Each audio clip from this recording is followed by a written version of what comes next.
السلام عليكم ورحمة الله وبركاته. الحمد لله الذي هدانا لهذا نحمده ونستعينه ونستغفره ونؤمن به ونتوكل عليه ونعوذ بالله من شرور أنفسنا ومن سيئات أعمالنا.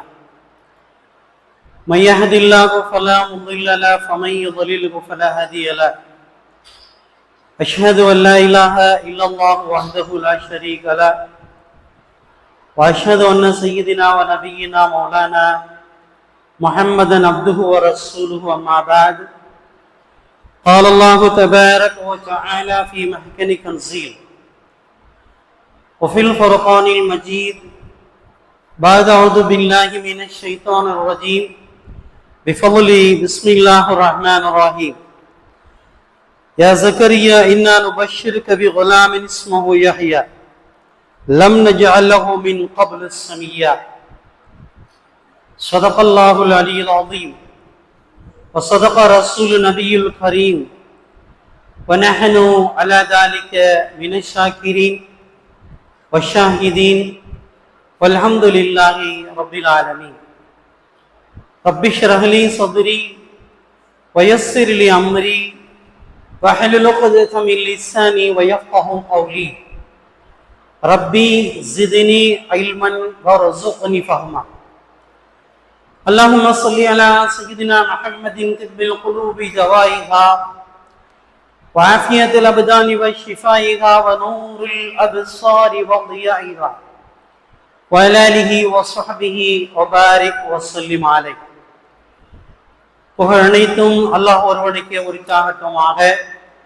அவனுடைய ஸலாத்தும் ஸலாமும் கருணையும் ஈடேற்றமும் நமது நாயகம் நற்குணத்தின் தாயகம் நபிகளங்கள் பெருமானார் ரசூலே அக்ரம் தாஜிதாரே மதீனா சர்வரே காயினார் ஸல்லல்லாஹு அலைஹி வஸல்லம் அவர்கள் மீதும் அவர்களுடைய தோழர்கள் சஹாபாக்கள் தாபீன்கள் தபா தாபீன்கள் ஷுஹதாக்கள் அவுலியாக்கள் குறிப்பாக முஸ்லிம்களான மூமின்களான நம் அனைவர் மீதும் இன்றும் இனி என்றும் நின்று நிலவட்டுமாக. சங்கைக்குரிய அல்லாஹுவின் நல்லடியார்களே, அல்லாஹு தஆலா இவ்வுலகில் மனிதர்களுக்கு தன்னுடைய அருட்கொடைகளிலிருந்து வாரி வழங்கி இருக்கிறான். சிலருக்கு அதிகமாக, சிலருக்கு குறைவாக. இதில் அல்லாஹ் கொடுக்கக்கூடிய நியமத்துகளில் ஆக சிறந்த நியமத் என்பதாக அல்லாஹ் சொல்லக்கூடிய விஷயம் இன்னமா அம்வாலுக்கும் அவுலாதுக்கும், உங்களுக்கு கொடுக்கப்பட்டிருக்கிற பொருட்செல்வங்கள் மற்றும் குழந்தை செல்வங்கள். இந்த ரெண்டையும் பத்தி ஒரு இடத்துல அல்லாஹ் சொல்லுவான் ஃபித்னான்னு சொல்லுவான். ஃபித்னான்னா குழப்பம். இன்னொரு இடத்துல சொல்லுவான் ஜீனத், அலங்காரம்னு சொல்லுவான். இப்ப இந்த பொருளும் குழந்தை செல்வமும் குழப்பமா அல்லது அலங்காரமா, ஜீனத்தா ஃபித்னாவா அப்படின்னு சொல்லி பார்த்தா நமக்கு திருக்குர்ஆனுடைய விளக்க உரை சொல்லக்கூடிய முஃபஸ்ஸிரீன்கள் சொல்லுகிறார்கள், அந்த குழந்தைகளையும் செல்வத்தையும் அல்லாஹ் கொடுத்திருக்கிறானே, அந்த கொடுக்கப்பட்ட குழந்தைகளையும் செல்வங்களையும் நீங்கள் எப்படி பயன்படுத்துகிறீர்களோ அதை பொறுத்து அது ஜீனத்தா ஃபித்னாவா அப்படிங்கிறது முடிவு. ஒருவருக்கு செல்வம் கொடுக்கப்பட்டு அந்த செல்வத்தை சரியான முறையில் சம்பாதித்து லிமா அன்ஃபக்த, எந்த முறையில் செலவு செய்தாய் என்ற கேள்விக்கு அவரிடத்திலே சரியான பதில் இருந்தால் அப்ப அந்த பொருள் அவருக்கு அலங்காரம். இல்ல வாரி இறைச்சி விட்டுட்டேன், ஆகாத விஷயத்துக்கெல்லாம் செலவழிச்சேன், ஹராமான காரியத்துக்கு செலவழிச்சேன், சம்பாத்தியத்திலையும் ஹலால் ஆறாம் பார்க்கல, செலவழிக்கிறதையும் ஹலால் ஆறாம் பார்க்கல அப்படின்னு சொன்னா அந்த பொருள் ஃபித்னா, குழப்பம். இருக்கும் பொழுதும் அவருக்கு சோதனை, இறந்ததற்கு பிறகு சோதனை. இன்னைக்கு ஒரு வார்த்தை சொல்லுவான், யாரோ ஒரு கம்பெனி அந்த வார்த்தையை சொல்றான், வாழும் பொழுதும் வாழ்க்கைக்கு பிறகும். விளம்பரத்துல சொல்றான், விளம்பரத்துல ஒரு வார்த்தை சொல்றான், வாழும் பொழுதும் வாழ்க்கைக்கு பிறகும் அப்படின்னு ஒரு விளம்பரம் பண்றான். அது யாரோ எதுக்கோ சொல்றதில்ல, நமக்கு அல்லாஹ் தருகிற பொருளும் குழந்தைகளும். நீங்கள் வாழ்கின்ற பொழுதும் உங்களுக்கு நற்பெயர் ஈட்டி தர வேண்டும். நீங்கள் வாழ்ந்து முடித்து இந்த துனியா விட்டு போனதுக்கு அப்புறமும் அந்த பிள்ளைங்க உங்களுக்கு நல்ல பெயர் வாங்கி தரணும். அப்படிப்பட்ட செல்வங்கள் தான் இந்த குழந்தை செல்வமும் பொருட்செல்வம். சரி, பொருளை விட்டுருவோம், அது வருஷம் பூரா பார்த்துக்கிட்டே இருக்கும், சம்பாதிக்கிறது செலவழிக்கிறது. இந்த குழந்தைகள் விஷயமாக மார்க்கம் சொல்லக்கூடிய அற்புதமான கருத்துக்கள். ஒரு வசனம் வரும், அல்லாஹு தஆலா சில பேருக்கு வெறும் ஆண் குழந்தைகளா கொடுப்பான், சில பேருக்கு வெறும் பெண் குழந்தைகளா கொடுப்பான், சில குழந்தைகளுக்கு மஸ்னா வைனாசா ஆணும் பெண்ணும் கலந்து கொடுப்பான். அழகு பாதி அலங்காரம் பாதி, சொத்து பாதி சுகம் பாதி. சொல்லுவாங்க, ஆண் பிள்ளையை பெற்றெடுத்தால் நீங்கள் இன்றைக்கு கொஞ்சிக் கொள்ளலாம், என் செல்ல மகனே, என் தங்கமே, வைரமே என்று கொஞ்சலாம். ஆனால் அவன் தோளுக்கு மேல் வளர்ந்து விட்டால் மார்க்கம் சொல்லுகிறது ஆண் குழந்தை உங்களுக்கு ஃபித்னா என்கிறது, குழப்பம் என்று சொல்லுகிறது. இன்னைக்கு உலகத்திலே அதான் சொல்றான், பொம்பளை பிள்ளை பெற்றாலாவது கடைசி காலத்துல தண்ணி மெத்தி கொடுக்கும், ஆம்பளை பிள்ளை என்ன செய்வான், தண்ணி கேட்டாக்க போய் எடுத்துக்க பெருசும்பா. தண்ணி கேட்டா நாடி நேரமெல்லாம் அந்து போச்சு, ஐயா அத்தாவுக்கு முடியல, கொஞ்சம் தண்ணி மெத்துன்னு சொல்லி ஒரு 25-30 வயசு மகன்கிட்ட அத்தா கேட்டாக்க அந்த மகன் சொல்லுவானா, என்ன பெருசு, உனக்கு நடக்க முடியாதோ, போய் எடுத்துக்கம்மா. இன்றைக்கு உலகம் அனுபவித்து சொல்கிறது, பெண் குழந்தை பெற்றெடுத்தாலாவது தண்ணி மெத்தி தரும், ஆனா ஆம்பளை பிள்ளை அப்படி செய்ய மாட்டான். இன்றைக்கு உலகத்தில் வரிசையாக ஆண் குழந்தை பெற்றெடுத்தவர் சொல்லுகிறார்கள், நான் ஆண் குழந்தை பெற்றெடுத்து தொல்லைகளை அனுபவித்தேன், பெரும் தர்த்திரியம் என்று சொல்லுகிறார். அப்ப அல்லாஹ் என்ன சொல்றான், சில பேருக்கு ஆண் குழந்தைய வரிசையா கொடுப்பேங்கிறான், சில பேருக்கு பெண் குழந்தைய வரிசையா கொடுப்பேங்கிறான். நமக்கெல்லாம் தெரியும், ஹஸரத் மூசா அலைஹிஸ்ஸலாம் அவங்கதான் அல்லாஹ்ட்ட ரொம்ப பேசின நபி. அல்லாஹ்ட்ட அதிகமாக பேசிய நபி யாருன்னு சொன்னா மூசா அலைஹிஸ்ஸலாம். சாதாரணமா கேஷுவலா பேசுவாங்க, சாதாரணமா பேசுவாங்க, ரப்புட்ட படைச்சவன்ட்ட பேசுற மாதிரி பேச மாட்டாங்க, சாதாரணமா தன்னுடைய நண்பர்கிட்ட பேசுற மாதிரி பேசுவாங்க. குர்ஆன்ல நம்ம நிறைய வசனங்களை பார்க்கலாம். மூசாவுடைய அந்த கூட்டத்தார்கள் போய் மூசா அலைஹிஸ்ஸலாத்திட்ட கேட்பாங்க, மூசாவே, எங்களுக்கு ஒரே சாப்பாடு சாப்பிட்டு சாப்பிட்டு போர் அடிக்குது, வகை வகையா எங்களுக்கு சாப்பாடு வேணுமா. யார்கிட்ட? மூசா அலைஹிஸ்ஸலாத்திட்ட. மூசா அலைஹிஸ்ஸலாம் உடனே அல்லாஹ்ட்ட துஆ செய்வாங்க, யா அல்லாஹ், என்னுடைய சமுதாயத்திற்கு ஒரே வகை உணவு அவர்களுக்கு சலித்த போயிருக்கிறது, எனவே நீ அவர்களுக்கு பூமியிலே விளையக்கூடிய மின் பக்லிஹா வ கிஸ்ஸாயிஹா வ ஃபூமிஹா வ அதஸிஹா, அல்லாஹ் கொடுக்குறான் அவங்களுக்கு பொரிச்ச குருவி இருக்கு இல்லையா, பொரிச்ச குருவியும் ஓட்டு மாவும் நம்மளுடைய கடற்கரை மாவட்டத்துல செய்வாங்க, நெய்யில வறுத்து எடுத்த மாவு ஓட்டு மாவுன்னு கேள்விப்பட்டிருப்பீங்க. அந்த ஓட்டு மாவும் பொரிச்ச பறவையும் ஒவ்வொரு வேலையும் சொர்க்கத்துல இருந்து வரும். அல்லாஹ் என்ன சொல்லியிருந்தான், மத்தியானம் வர்றத மத்தியானம் சாப்பிட்டுருணும், ராத்திரிக்கு வர்றத ராத்திரிக்கு சாப்பிடணும், ஃப்ரெஷ்ஷா உங்களுக்கு சொர்க்கத்துல இருந்து இறக்கி தருவேன்னு சொன்னான். அதுக்கு இந்த மூசா அலைஹிஸ்ஸலாத்துடைய கூட்டத்தார் என்ன, நன்றி கெட்ட கூட்டம், அல்லாஹ் உயர்ந்த விஷயத்தை கொடுக்கும் போது வாங்கி சாப்பிட்டுக்கலாம்ல. இவன் என்ன கேட்கிறான், எங்களுக்கு இந்த கறி வறுத்த பறவையும் இந்த நெய்யில வறுத்த மாவும் எங்களுக்கு சலிச்சு போச்சு, பூமியில விளையக்கூடிய வெங்காயம் பருப்பு கீரை இதை எங்களுக்கு கொடுன்னு கேட்டான். அல்லாஹ் அவன் தரத்துல கொடுத்தான், மனுஷன் இவ லெவல்ல யோசிக்கிறான். அப்படிங்க, அல்லாஹ் அவனுடைய தரத்துல உயர்ந்த தரத்தில் சுவனத்தின் உணவுகளை தருகிறான். ஆனா மனுஷன் என்ன செய்யறான், வெறும் பருப்பு கீரைன்னு கேட்கிறான். தொலை நீ கேட்டு இல்ல, தொலை நீனே விவசாயம் பண்ணிக்க, நீனே சாப்பிடு, உன் உழைப்பு உனக்கு. அல்லாஹ் நிறுத்திக்கிறான். அல்லாஹ் என்ன செஞ்சான், சொர்க்கத்துல இருந்து அனுப்புறத நிறுத்திக்கிட்டான். நீ போய் வேர்வை சிந்து உலை என்ன விளையுதோ அதை சாப்பிடு அப்படின்னு சொல்லி முடிச்சுட்டான். இப்ப சொல்ல வந்தது, மூசா அலைஹிஸ்ஸலாம் அல்லாஹ்ட்ட அவ்வளவு கேஷுவலா பேசுவாங்க, சர்வ சாதாரணமா பேசுவாங்க. அப்படி பேசிக்கிட்டு இருக்கையில ஒரு நாள் கேட்டாங்க, யா அல்லாஹ், இந்த பூமியில உனக்கு ஒரு ஆளை ரொம்ப பிடிக்குதுன்னு சொன்ன நாங்க எப்படி கண்டுபிடிக்கிறது? இந்த பூமியில ஒரு ஆளை உனக்கு ரொம்ப பிடிக்குது அப்படின்னு சொன்னா எப்படி கண்டுபிடிக்கிறது அப்படின்னு சொல்லி மூசா அலைஹிஸ்ஸலாம் கேட்டாங்க. இப்ப அல்லாஹ் சொன்னா, அவன் என்ன சொல்லியிருக்கணும், பெரிய ஜிப்பா போட்டிருப்பாரு, ராத்திரி பகல் 24 மணி நேரம் பள்ளிவாசல்ல இருப்பாரு, தாடி வச்சிருப்பாரு, தஹஜ்ஜுத் தொழுவாரு. அதெல்லாம் எல்லாம் சொல்லல. அதான் என்ன சொல்லல, அதெல்லாம் சொல்லல. இந்த பூமியில எனக்கு யாரை ரொம்ப பிடிக்கிறதோ, யார் மீது அதிக பிரியப்படுவேனோ அவங்களுக்கு பொம்பளை புள்ள பிறக்க வேண்டாம். நல்லா கவனிச்சுக்கோங்க. ஆம்பளை பிள்ளைன்னு உலகத்துல அடிச்சுக்கிறோமே, அவங்க எல்லாம் யோசிக்க வேண்டிய வார்த்தை. மூசா அலைஹிஸ்ஸலாம் கேட்கிறாங்க, இந்த பூமியிலே உனக்கு பிரியமானவர்னு யாரை நாங்க கண்டுபிடிக்கிறதுன்னு சொன்னா, அல்லாஹ் சொன்ன, யாருக்கு நான் பொம்பளை பிள்ளைய கொடுக்கிறேனோ அவரை நான் ரொம்ப நேசிக்கிறேன், அவர் எனக்கு ரொம்ப பிரியமானவர்னு அல்லாஹ் சொன்னான். மூசா அலைஹிஸ்ஸலாம் கேட்டாங்க, சரி, ஃபர்ஸ்ட் குவாலிட்டி, முதல்ல உனக்கு யாருக்கு ரொம்ப பிரியமோ அவங்களுக்கு நீ பொம்பளை பிள்ளைய கொடுப்ப. அதுக்கு அடுத்த அந்தஸ்து, செகண்ட் கிரேடு, 2வது அந்தஸ்துல யார விரும்புற அப்படின்னு சொல்லி மூசா அலைஹிஸ்ஸலாம் கேட்டாங்க. அல்லாஹ் சொன்னா, 2வது ஒரு பொம்பளை பிள்ளைய கொடுப்பேன். என்ன கொடுப்பேன்? 2வது ஒரு பொம்பளை பிள்ளை. ரசூலுல்லாஹ்வுக்கு 4 பொம்பளை பிள்ளை. ஆம்பளை பிள்ளையெல்லாம் பிறந்து மௌத்தா போயிடுச்சு. காசிம்னு ஒருத்தவங்க, இப்ராஹிம்னு ஒருத்தவங்க, அவங்களாம் பிறந்து மௌத்தா போயிட்டாங்க. ரசூல் ஸல்லல்லாஹு அலைஹி வஸல்லம் அவங்களுக்கு 4 பெண் மக்கள் தான். பாத்திமா ஒண்ணு, ரொக்கையா ஒண்ணு, குல்சூம் ஒண்ணு, ஜைனப் ஒண்ணு, 4 பொம்பளை பிள்ளைய தான். அப்ப மூசா அலைஹிஸ்ஸலாம் கேட்டாங்க, 2வது உனக்கு இந்த உலகத்துல ரொம்ப பிரியமான 2வது பொம்பளை பிள்ளைய கொடுப்பேன்னா. அப்போ மூசா அலைஹிஸ்ஸலாம் தெரிஞ்சுக்கிட்டாங்க, அடுத்தடுத்து கேட்டா அடுத்தடுத்து பொம்பளை பிள்ளைன்னு அல்லாஹ் சொல்லிக்கிட்டே இருப்பான். இந்த ஆம்பளை பிள்ளைன்னு திரிகிறாங்களே பூமியில, யாரு கேட்டா?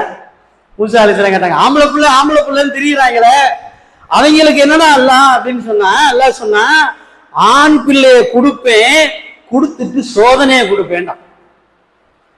நீங்க போய் கேட்டு பாருங்க. ஆம்பளை பிள்ளை 4-5 பிள்ளை பெத்தவங்க வீட்டுல அவங்களுடைய அத்தாமார்கிட்ட போய் கேட்டு பாருங்க, நீங்க நிம்மதியா இருக்கிறீங்களா?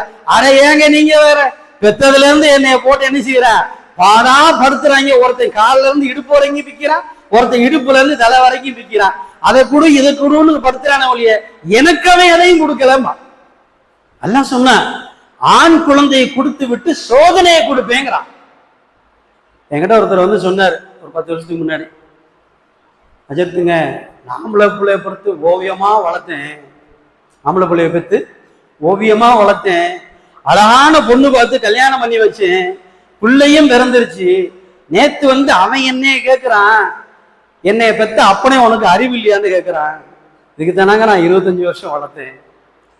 என்னுடைய சம்பாத்தியத்தை பூரா அவனுக்கு கொடுத்தேன், என்னுடைய வருமானத்தை பூரா கொடுத்தேன், ஓவியமா வளர்த்தேன், என்னுடைய தூக்கம் துளைத்தேன், அத்தனையும் கொடுத்திருக்கிறேன். ஆனா என்ன செய்யல, அதை என்னைய வந்து நான் தகப்ப என்னை வந்து அறிவு இருக்கான்னு கேட்கிறான். அப்ப நான் சொன்னேன், இது மூசா அலைஹிஸ்ஸலாத்துக்கு அல்லாஹ் சொன்னான், ஆம்பளை பிள்ளைய கொடுத்தா சோதிப்பான் அல்லாஹ், ஆம்பளை பிள்ளைய கொடுத்தா அல்லாஹ் சோதிப்பான். சரி, அப்ப குழந்தை பிறக்கிறது அப்படின்னு சொன்னா நாம என்ன செய்யணும்? குழந்தை பெறுவதற்கு முன்னாலேயே சொல்லுகிறார்கள், நம்முடைய அடிப்படை சரியாக இருந்தால் குழந்தை சரியாக பிறக்கும். கல்யாணமெல்லாம் நல்லா பண்ணி வைக்கிறாங்க, கல்யாணமெல்லாம் உலகம் மெச்சனும், ஊரு பாராட்டணும், சாப்பாடு அடாடாடாடா ஒரு வாரத்துக்கு நாக்குல ஒட்டிக்கிட்டே இருந்துச்சுங்க சாப்பாடு. மண்டபமா அப்படி இருந்துச்சு, வீடியோ கேமரா 7 இருந்துச்சு, எல்லாம் பேசுறோம். நீங்கள் சரியான முறைப்படி அந்த ஆணையும் பெண்ணையும் மார்க்க முறைப்படி திருமணம் முடித்து கொடுத்தீர்களா அப்படின்னு பார்த்தா, அப்ப அந்த கணவனும் மனைவியும், அந்த மாப்பிள்ளையும் பொண்ணும் சரியான தம்பதிகள் என்பதற்கு என்ன அடையாளம்னு சொன்னா, ஹதீஸிலே வருகிறது, அவர்கள் முதலில் அந்த மணமகனும் மணமகளும் சந்திக்கின்ற பொழுது, முதல்ல சந்திக்கிறாங்க இல்லையா, முதல் இரவுன்னு சொல்றாங்களே, எல்லா பசங்களும் அதுலதான் கனவுல இருக்கான், என் வாழ்க்கையில எப்படா ஃபர்ஸ்ட் நைட் வருது. அந்த முதல் இரவு இருக்கு இல்லையா, எடுத்த உடனே கொண்டு போய் தள்ளி விட்டு கதவை சாத்திட்டு வர்றது இல்ல. பெண்ணை பெற்றவர்கள் பெண்ணிடத்திலே சொல்ல வேண்டிய விஷயங்களை சொல்ல வேண்டும். மாப்பிள்ளையை பெற்றவர்கள், ஆண் மகனை பெற்றவர்கள் அந்த ஆணிடத்துல என்ன சொல்ல வேண்டும் அதை சொல்லி அனுப்ப வேண்டும். ரசூலுல்லாஹ் சொன்னாங்க, முதல்ல கல்யாணம் முடிச்சு ஒரு மாப்பிள்ளை பெண்ணை சந்தித்தால் அந்த பெண்ணை கூடுவதற்கு முன்னால் முதலாக தன்னுடைய அந்த படுக்கையிலே அமர வைத்து பெண்ணின் நெற்றி முடியை பிடித்து, இதெல்லாம் நாம இருக்கவங்க செஞ்சோமா தெரியல, செஞ்சோமா செய்யலையான்னு தெரியல. ஒரு வாட்டி இப்படிதான் மகரை பத்தி பேசினேன். மகர் வந்து மாப்பிள்ளை பொண்ணுக்கு மகர் கொடுக்கலன்னு சொன்ன, பொண்ணை தொடுறதே கூடாதுன்னு சொன்னேன். ஒரு 60 வயசு பெரியவர் வந்தார், அஜர்த்துங்க நான் மகரே கொடுக்கல 6 புள்ள பெத்துட்டேன். நானு மகரே கொடுக்கல 6 புள்ள பெத்துட்டேன். நீங்க எப்படி சொல்றீங்களே, மகரு கொடுக்கலன்னா மனைவியை தொடக்கூடாதுங்கிறீங்களே, நான் மகரே கொடுக்கல 6 புள்ள பெத்துட்டேன். அட பாவியலா, அப்ப நீங்க என்ன செய்யுங்க? 60 வயசு ஆயிடுச்சு, இப்ப மகரு கொடுத்தா வீட்டுல என்ன செய்ய, எதை கையில எடுப்பாங்கன்னு தெரியாது. வீட்டுல ஏயா 50 வருஷம் 40 வருஷம் வாழ்ந்துட்டு இப்ப கொண்டு வரியா மகர அப்படின்னு அவங்க வேற மாதிரி பேசிடுவாங்க. அதனால நான் சொல்லி கொடுத்தேன், நீங்க 60 வயசுங்கிறீங்க, 6 பிள்ளை பெத்துட்டேங்கிறீங்க. இன்னைக்கு தேதியில ஒரு பவுனும் 1/2 பவுனும் தங்கத்துல ஒரு மோதிரமோ ஏதாவது ஒரு விஷயத்த வாங்கிட்டு போய் மகருன்னு நீயத்து வச்சு உங்க மனைவி கையில மாட்டி விட்டுருங்க. என்னங்க என்ன சொன்னேன்? மகருன்னு நீயத்தை வச்சுக்கிட்டு மனைவி கையில மாட்டி விட்டுருங்க. எப்படி சாப்பிடும் போது பிஸ்மில்லா சொல்லணும். பிஸ்மில்லா சொல்லாட்டி சாப்பிடுகிற ஒவ்வொரு பருக்கையும் சைத்தான் சாப்பிடுறான்னு ஹதீஸ்ல வருது. நீங்க ஒரு தட்டு நிறைய சாப்பிடலாம், உடம்புல ஒட்டாது, உடம்புல எந்த விதமான ஆரோக்கியமும் இருக்காது. என்ன காரணம் சொன்னா, சாப்பிடுகின்ற பொழுது பிஸ்மில்லா சொல்லணும். பிஸ்மில்லா சொல்ல மறந்துட்டா மார்க்கம் சொல்லி தருகிறது, இடையில ஒரு 4-5 வாய் சாப்பிட்டதுக்கு அப்புறம் தான் ஞாபகம் வருது. அப்ப என்ன செய்யணும்? பிஸ்மில்லாஹி அவ்வளவு ஆகிரஹு, இந்த உணவினுடைய துவக்கம் முதல் கடைசி வரை யாரெல்லாம் உன் பேர் சொல்றேன் அப்படின்னு சொன்னா பிஸ்மில்லா க்ளோஸ். பிஸ்மில்லா சொன்ன மாதிரி ஆகி போயிடும். கல்யாணம் பண்ணும்போது மகர் கொடுக்கல, 6 புள்ள பெத்துட்டா வயசு 60 ஆயிருச்சு, இப்ப போய் கொடுத்தா வீட்டுல திட்டுவாங்க, சண்டை போடுவாங்க. சரி பரவாயில்ல, தங்கத்துல ஏதோ ஒரு மோதிரமோ ஏதோ ஒரு அன்பளிப்பை வாங்கிட்டு போய் கையில மாட்டிட்டு, யாரெல்லாம் நான் என்னுடைய மனைவிக்கு மகருங்கிற நீயத்துல இதை போட்டேன்னு சொல்லுங்கன்னு சொல்லி கொடுத்தேன். இப்ப இந்த மாதிரி எல்லாம் முடிஞ்சு போச்சு, எல்லாமே முடிஞ்சு போச்சு. அப்ப அந்த கணவன் மனைவி கல்யாணம் பண்ணும் போது அந்த மாப்பிள்ளைக்கு பெண்ணுக்கு என்ன சொல்லி கொடுக்கணுமா? மாப்பிள்ளை அந்த பெண்ணுடைய தலைமுடிய புடிச்சு சொல்லணுமா, அல்லாஹும்ம ஜன்னிபினி வ ஜன்னிபி ஷைத்தான அன்ஹா. இத சொல்லிட்டு ஒரு கணவன் மனைவியோடு கூடினால் பிறக்கிற புள்ள சாலிஹா பிறக்குங்கிறாங்க. என்ன அந்த துவாவுக்கு அர்த்தம்? யாரெல்லாம் எங்க 2 பேரை விட்டு சைத்தான தூரமாக்கிரு, என்னுடைய மனைவியை சைத்தானை விட்டு பாதுகாத்துரு அப்படின்னு சொல்லிட்டு இந்த மாப்பிள்ளை பொண்ணோட சேர்ந்தான்னு சொன்னா பிறக்கிற பிள்ளை எப்படி பிறக்கும்? சாலிகான பிள்ளையாக, அல்லாஹ் ரசூலுக்கு பெயர் சொல்லும் பிள்ளையா பிறக்கும்.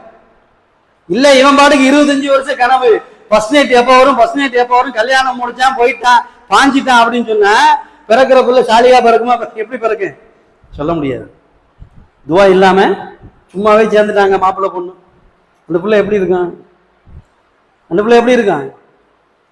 பிறக்கின்ற பொழுது கணவனும் மனைவியும் சேரும் பொழுது நாங்கள் கூடும் பொழுது சைத்தானை எங்களை விட்டு தூரமாக்கு சொல்லிட்டு கூடி இருந்தாருன்னா இவருக்கு பிறக்கிற புள்ள நல்ல பிள்ளையா பிறகு. மனசுல கை வச்சு சொல்லுங்க, நாம கல்யாணம் முடிச்சப்ப நம்மளுடைய மனைவி மாட்டை சேர்ந்தப்ப குறைஞ்சபட்சம் ஒரு பிஸ்மில்லா சொல்லியிருப்போமா? அப்புறம் பிள்ளைய சரியில்லை, என் பேச்சு கேட்க மாட்டேங்குது, நான் ஏன்னா அவன் டேய்ங்கிறான், ஏன் சொல்ல மாட்டான்? அப்படிதான் சொல்லுவான். நான் ஏன் தான் கூப்பிடுவேன் மயனை, அவன் எப்படி கூப்பிடுவான்? டேயுமா. ஏன்? நான் என் மனைவியை தொடும் பொழுது பிஸ்மில்லா சொல்லல, சைத்தானும் கூடவே இருந்தான். நாங்க சேரும் போது சைத்தான் இருந்தான், புள்ள பிறக்கும் போது சைத்தான் இருந்தான். பிறக்கிற புள்ள எப்படி இருக்கான்? சைத்தானுக்கு சகோதரா தான் இருப்பான், இப்ப ரசூலா சொல்லி தராங்க, உங்களுடைய பிள்ளைகளுக்கு திருமணம் முடித்து கொடுக்கும் முன்பதாக அவர்கள் திருமண வாழ்க்கையில் எப்படி வாழ வேண்டும் என்று சொல்லி கொடுத்து விட்டு திருமணம் செய்யுங்க. நாம தான் அதை பத்தி பேசுறதே இல்லையே. பவுன் எவ்வளவு, கிராம் எவ்வளவு, கறி எவ்வளவு, சோறு எவ்வளவு, சரிக்கு சரியா கறி போடுவீங்களா, அரிசிக்கு அரிசி கறி போடுவீங்களா, இதைத்தானுங்க பேசுறோம். மார்க்க இதெல்லாம் பேச சொல்லலையே. உங்கள் பிள்ளைகளுக்கு சொல்லி கொடுத்து விட்டு கல்யாணம் பண்ணுங்கள் என்று சொன்னார். சரி, திருமணம் முடிஞ்சது, குழந்தை பிறக்குது. குழந்தை பிறந்தால் பாத்திமா ரலியல்லாஹு அன்ஹா சொல்றாங்க, எனக்கு முதலில் ஹசன் பிறந்தார். பாத்திமா மகன் பேர் என்ன? ஹசன் ஹுசேன் இல்லையா? ஹசன் பிறந்த உடனே நான் என்னுடைய தகப்பனார் யார்கிட்ட, முகமது நபி ஸல்லல்லாஹு அலைஹி வஸல்லம் அவங்கள்ட்ட தூக்கிட்டு போனேன். எனக்கு ஆம்பளை புள்ள பிறந்திருக்கு அப்படின்னு சொன்ன உடனே ரசூலுல்லாஹி ஸல்லல்லாஹு அலைஹி வஸல்லம் என்ன செஞ்சாங்க, அந்த பிள்ளைக்கு வலது காதில் பாங்கு சொன்னார்கள், இடது காதில் காமத் சொன்னார்கள். என்ன சொன்னாங்க? வலது காதில் பாங்கு சொன்னார்கள், இடது காதில் இகாமத்தை சொன்னார்கள். சொல்லிவிட்டு சொன்னார்கள், உங்களுக்கு பிறக்கிற குழந்தையின் காதுகளில் முதலாக அல்லாஹ்வை பற்றி உள்ள வார்த்தை தான் காதல விழுகணும் அப்படின்னு சொன்னாங்க. அன்னைக்கு யாரோ சொன்னாங்க, மௌத்தான வீட்டுல ஒரு பெரிய மனுஷி 70-80 வயசுல மௌத்தாக போகுது, இன்னும் கொஞ்ச நேரத்துல மௌத்து. எல்லாரும் கூடி இருக்கிறாங்க, வீட்டுல எல்லாரும் கூடி இருக்கிறாங்க. அப்ப அந்த நேரத்துல என்ன செய்யணும்? மார்க்க என்ன சொல்லுது? என்ன செய்யணும்? சும்மா யாராவது தெரிஞ்சவங்க சொல்லுங்க, என்ன செய்யணும்? நம்ம வீட்டுல ஒருத்தர் மௌத்தா போற மாதிரி நிறைய இருக்காங்க, என்ன செய்யணும்? சும்மா சொல்லுங்க, சொன்னாதான் மார்க்கம். என்ன செய்வீங்க? அட தெரிஞ்சது சொல்லுங்கதா, சொல்லுங்க. லாயிலாக இல்லல்லா சொல்லணும். லாயிலாக இல்லல்லாவையுமே அந்த மௌத்தாரங்களோட நீங்க சொல்லுங்கன்னு சொல்லக்கூடாது. என்ன சொல்லக்கூடாது? நீங்க சொல்லுங்க, நீங்க மௌத்தா போறீங்கன்னு சொல்லக்கூடாது. அப்படி சொன்னா ஏன் சொல்லக்கூடாதுன்னா, அப்ப நாம சொல்றோம், ஐயா நீங்க மௌத்தா போறீங்க, லாயிலா இல்ல சொல்லுங்கன்னு சொல்றோம். அவர் கேட்டுட்டு லாயிலா இல்ல சொன்னாருன்னா அவர் கலிமாவுடைய மௌத்து கிடையாது. மலக்குமார் சொல்லுவாங்களாம், இது என்ன செய்யல, நீ சொந்த அறிவுல சொல்லல, அவன் சொன்னதுனால சொன்னமா ரிஜெக்ட் பண்ணிடுவான். என்ன செய்வாங்க? ஏத்துக்க மாட்டாங்க. அப்ப என்ன செய்யணும்? ஒருத்தர் சக்கராத்துல இருக்கிறாரு, மௌத்துடைய ஹாலத் அப்படின்னு சொன்னா அவருடைய தலைமாட்டுல உட்கார்ந்துக்கிட்டு நாம லாயிலாக இல்லலான்னு சொல்லிக்கிட்டே இருக்கணும். அவருக்கு உரைக்கும், ஆஹா மலக்குமார் வந்துட்டாங்க, காலில் கட்டு போட போறாங்க, தாவாங்கொட்டைய இழுத்து கட்ட போறாங்க, பள்ளியாசில மைக்கில் சொல்ல போறாங்க, நான் களிமா சொன்னாதான் பாசு இல்ல அட்டி பெயிலு அப்படின்னு அவர் மண்டையில உரைச்சு அவரே சொல்லணும் லாயிலாக இல்லலான்னு சொன்னார்னா அவர் பாஸ். இதுதான் மார்க்கம். இப்படி சொல்லியிருக்கமா யாருக்காவது? இந்த மாதிரி ஒரு கிளவி மோத்தா போக கிடந்துச்சு கொஞ்ச நாளைக்கு முன்னாடி, 70-80 வயசுல. என்ன பண்ணாங்க? வீட்டுல உள்ள ஆளுக பூரா, மயன் மருமையன் பேரை பூரா சேர்ந்து அந்த குரான் சீடி இருக்குல்ல, 30 ஜூஸ் குரான், அதை தீட்டு தலைமாட்டில் வச்சு போட்டு விட்டான். போட்டு விட்டு அது குரான் ஓடிக்கிட்டு இருக்கு, இதுல டேப்ரிக்கார்ல. இவன் பூரா வெளியில போயிட்டான், திண்ணையில உட்காந்து என்ன நடக்குது? ஸ்மோக்கிங். கிளவி எப்ப செத்துச்சுன்றே தெரியல. ஒருத்தன் சொல்றான், எப்ப முடிஞ்சு போச்சு. இப்படிதாங்க நம்ம வீட்டுல. இது வருத்தப்பட வேண்டிய விஷயம், வேதனைப்பட வேண்டிய விஷயம் இன்றைக்கு இஸ்லாமிய வீடுகளில் நடந்து கொண்டிருக்கிறது. சொல்லுங்க, யாராவது ஒருத்தர் சொல்லுங்க, எங்க அத்தா மௌத்தாகும் போது நான் தலைமாட்டில நின்றேன், எங்க அத்தா களிமா சொன்னாங்க, நான் மகன், என் கையால் அவனுக்கு கசப்பு மாத்தேன், யாராவது சொல்லுங்க. நான் தொடலங்க, தொட்டா ஒட்டிக்கிறேன், எங்க அத்தா என்னைய கூட்டு போயிடுவாரு. ஏண்டா உன்னைய பெத்த 60 வருஷமா வளர்த்த வரலாம் அவங்க அத்தா, அவரு மௌத்தாகும் போது தள்ளி நின்றுக்கிறான். குளிப்பு மாட்டினா தண்ணி வீட்டுக்குள்ள வரக்கூடாதுன்னு தள்ளி விடுறான். வெக்க கேடுங்க, வேதனைக்குரிய விஷயம். என் தந்தையை குளிப்பாட்டிய தண்ணீர் வீட்டுக்குள் வரக்கூடாது என்றெல்லாம் பார்க்கிறீர்கள். இது தீட்டு இல்ல. மார்க்கத்துல எங்கேயுமே தீட்டு கிடையாது. மார்க்கத்துல எங்கேயுமே தீட்டு இல்ல. ஒரு மனுஷன் அசுத்தமானவன் என்று சொன்னால் கூட அவன் குளித்து விட்டு வந்தால் சஃப்ல முதல் சஃப்ல நிக்கலாம். குளிக்கிற வரைக்கும் தான் அவன் அசுத்தம், குளிச்சுட்டா சுத்தமானவன். ஜனாசா விஷயத்துல சொல்லப்பட்டது, ஜனாசாவை சுமந்து சென்றவர்கள் ஒழு செய்து கொள்ளுங்கள், குளிப்பாட்டியவர் குளித்துக் கொள்ளுங்கள். முடிஞ்சு போச்சு, அவர் சுத்தமாயிட்டார். ஜனாசா குளிப்பாட்டினவர் குளிச்சுட்டாருன்னா அவர் சுத்தமாயிருவார். உழுகுதான். இன்னும் மார்க்கத்துல அடிப்படையே தெரியலையாங்க. இப்பதான் பிள்ளை பிறந்து பேர் வைக்க போறோம், இப்பதான் பிள்ளை பிறந்து பேர் வைக்க போறோம். இது தொடர் பயான். இது எல்லா வாரமும் சீக்கிரம் வரலாமா? சீக்கிரம் வந்தா முழுசா கேட்கலாம். 1:20 வந்தா ஒண்ணு கேட்க முடியாது. என்னங்க 1:20 வந்தா என்னமோ சொன்னார் அஜர்த்து மைக்கில கேட்டுச்சு. என்ன அதான் அப்படித்தான், நம்ம மௌத்தம் அப்படிதான் போகும். சீக்கிரம் வந்துடலாமா? இன்ஷா அல்லாஹ் சத்தமா சொல்லுங்க. இன்ஷா அல்லாஹ் 1 மணிக்கு உள்ள இருக்கணும். தொடர்ந்து பேர் வைக்க போறோம். தொடர்ந்து இப்பதான் கல்யாணம் முடிச்சு பேர் வைக்க போறோம். பேர் வைக்கிறதுல இருந்து மௌத்து வரைக்கும் இன்ஷா அல்லாஹ் ஒரு 10-15 வாரம் ஓடும். நீங்க 1 மணிக்கு வந்தீங்கன்னா மார்க்க சட்டம் பூரா தெரிஞ்சுக்கலாம். இல்லாட்டி இப்படிதான் அரைகுறையா தெரிஞ்சுக்கிட்டு அரைகுறையா போயிட வேண்டியதான். அல்லாஹு தஆலா சட்டங்களை தெரிந்து அதன்படி வாழ்வதற்கு நமக்கு அல்லாஹு தஆலா தௌஃபீக் செய்வானாக. அஸ்ஸலாமு அலைக்கும் வரஹ்மத்துல்லாஹி வபரகாத்துஹு.